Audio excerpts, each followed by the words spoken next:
My problem is I have a 10-foot wall around me. It's no use trying to overcome it. So I ignore it. It is still there. What do I do?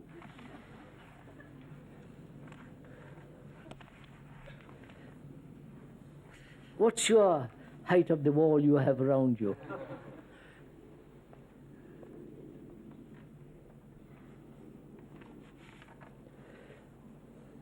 This is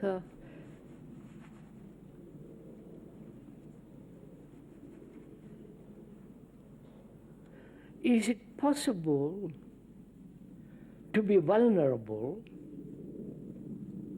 to be so sensitive, to be alive, in fact, that you need never build a wall? There are walls around a property. Listen carefully. There are walls around a property. And you treat yourself as a property, and so build a wall around yours. You understand what I'm saying?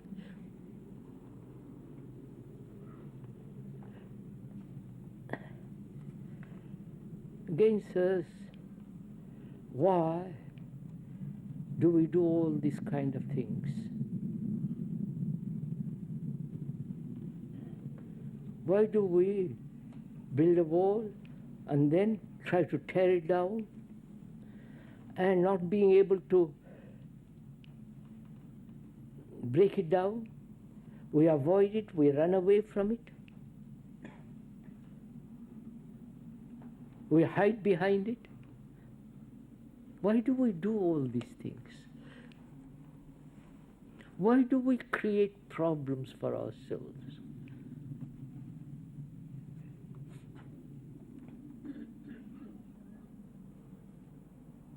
Why can't we be so sane, normal, healthy? Not normal, sorry.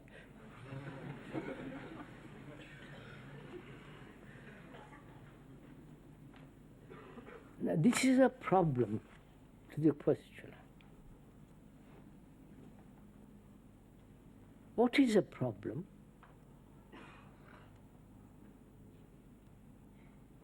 You have a problem, right? Haven't you? No? Oh my God. What is the problem? Something that you have not been able to resolve. Right? You have analyzed it. You have been to a psychiatrist. You have been to a confession. Or you have analyzed yourself. And the problem remains. The cause remains. And you have examined the effects, analyzed the effects, right? And the peculiarity of a cause is the cause becomes the effect. You follow what I'm saying? And the effect becomes the cause. I wonder if you understand all this. Is this too intellectual? No, all right. So what is a problem for all of us? What is our problem? And why do we have problems? One problem is, let's take common problem, does God exist? I'm taking that as a silly example. Because we say, if God exists, how can He create this monstrous world? Right? So it becomes more and more and more of a problem. First of all, I assume God has created it, this world, and then I get involved in it. Or I have a certain ideal, I want to live up to that ideal. That becomes a problem. I don't see why you should have ideals at all. First I create an ideal, then I try to live up to it, then all the problem arises. Struggle, I'm not good, I must be good, tell me what to do to achieve my, and so on, so on. You follow how we create a problem, create something illusory first, like non-violence is illusory. The fact is violence. And then my problem arises, how am I to be non-violent? You follow? Whereas I am violent. Let me deal with that, not with non-violence. I wonder if you get this. So is this what we are doing at one level? Or I cannot get on with my wife.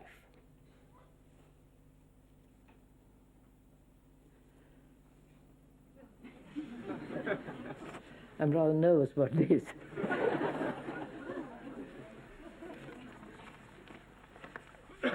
I cannot get on with somebody or other. So we make you follow what I'm trying to, we make problems out of everything.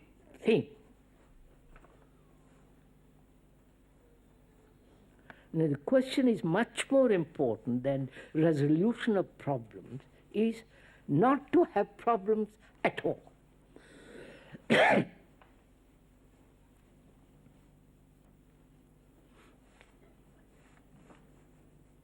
So that your mind is free from this everlasting struggle to resolve something or other.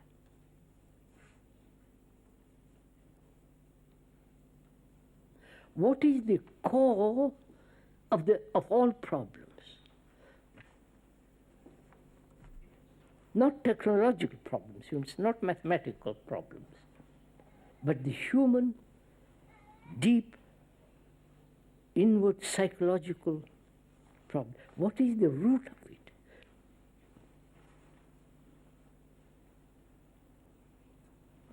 Come on, Susan. Is there a root that can be pulled out or withered away, so that the mind has no problems whatsoever?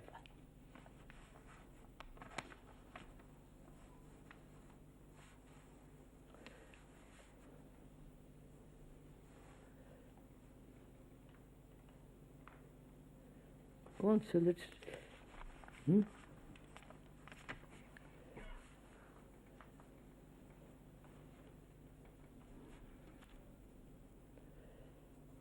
What is a problem?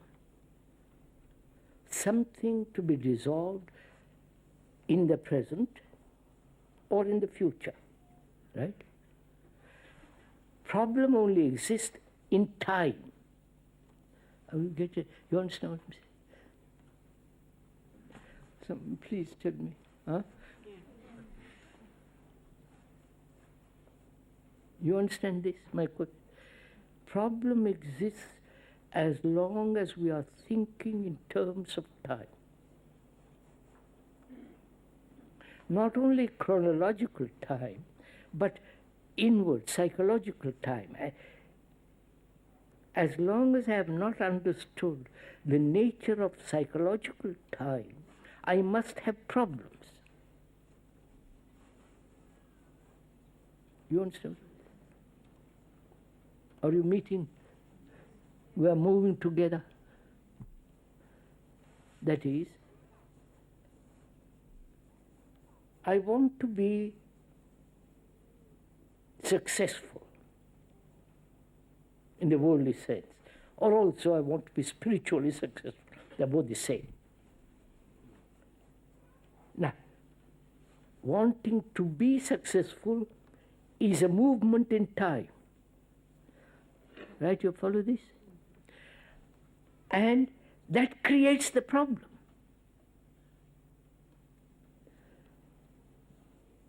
that is wanting to be something is time, and that wanting to be is the problem. Is that concrete or not? Right? So I'm saying, what is the root of this that creates problems? Not only time, but go on, sir, investigate with me.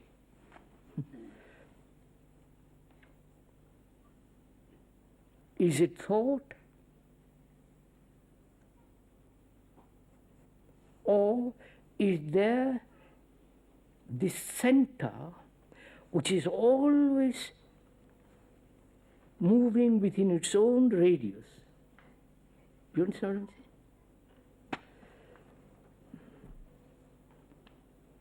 Won't problems exist as long as I am concerned about myself? As long as I'm wanting to be good, wanting to be this, wanting to be that, and so on, so on. I must create problems. Which means, can I live without a single image about myself?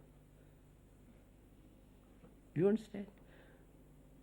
As long as I have an image to be successful, I must achieve enlightenment, I must reach God, I must be good, I must be more loving, I mustn't be greedy, I mustn't hurt, I must live peacefully, I must have a quiet mind, I must know what meditation is. You follow? Is it possible to love so freely? And so on. You follow? That is, as long as there is a center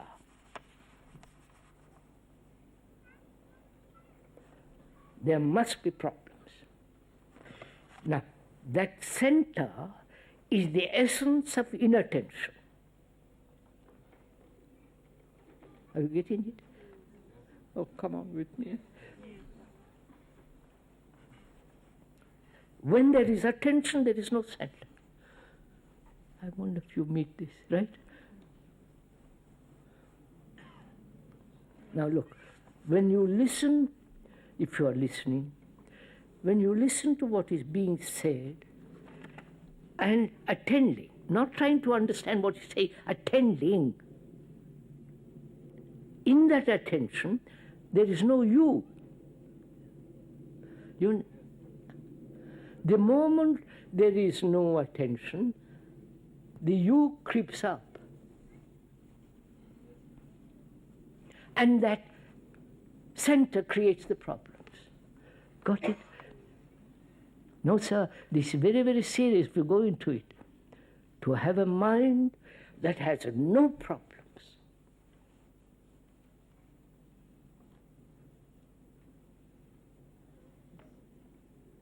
And therefore, no experience. Moment you have an experience and hold on to it, then it becomes memory and you want more of it.